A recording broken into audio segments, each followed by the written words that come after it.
আসসালামু আলাইকুম, this is welcome back once again with another video. আজকে আপনাদের একটা মজার ভিডিও নিয়ে আপনার সামনে হাজির হয়েছে। সো আজকে আছি আমরা ফুটবলের যে স্টেডিয়ামটা তৈরি হয়েছে, কিছুদিন আগে আমরা অনেকবার বিভিন্ন ধরনের সোশ্যাল মিডিয়াতে আমরা দেখেছি যে স্টেডিয়ামের কারুকার্য থেকে শুরু করে এভরিথিং সব কিছু যা যা করা হয়েছে ওইটা দেখার জন্যই মূলত এখানে আসা। আজকে এসে সো যেটা দেখলাম, দেখে মনে হয় না যে আসলে বাংলাদেশের কোনো স্টেডিয়ামের মধ্যে দাঁড়িয়ে আছে। সো এই মুহূর্তে আমার কাছে মনে হচ্ছে ইউরোপের কোনো ফিফা ওয়ার্ল্ড কাপ খেলার মতো যেই ধরনের স্টেডিয়াম রয়েছে ওই ধরনের স্টেডিয়ামের মধ্যে দাঁড়িয়ে আছে, এবং সেটাই দেখে আলটিমেটলি আমি যদি বলি যে আমি এক ধরনের অভিভূত।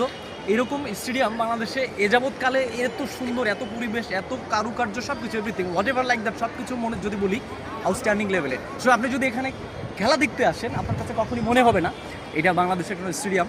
সো এই ফুটবল স্টেডিয়ামের দ্বারাই আমার মনে হয় যে ফুটবলের যাত্রা শুরু হবে নতুন করে। ক্রিকেট সম্পর্কে আমরা খেলাধুলা বা যা কিছুই আমরা দেখতে যাই সেটা নিয়ে আমাদের অনেক কন্ট্রোভার্সি রয়েছে, অনেক কথা রয়েছে, আমরা অনেক ধরনের বিষয় নিয়ে সব আলোচনা সমালোচনা সব কিছু রয়েছে। সো ফুটবলটাকে নতুন করে যে প্রাণ দেওয়ার জন্য যে ধরনের কারুকার্য দরকার হয় সেটাকে নতুন করে এই ফুটবলের যাত্রার মধ্য দিয়ে আমার মনে হয় বাংলাদেশ নতুন করে নতুন প্রজন্মকে আবার নতুন করে মেসেজ দিতে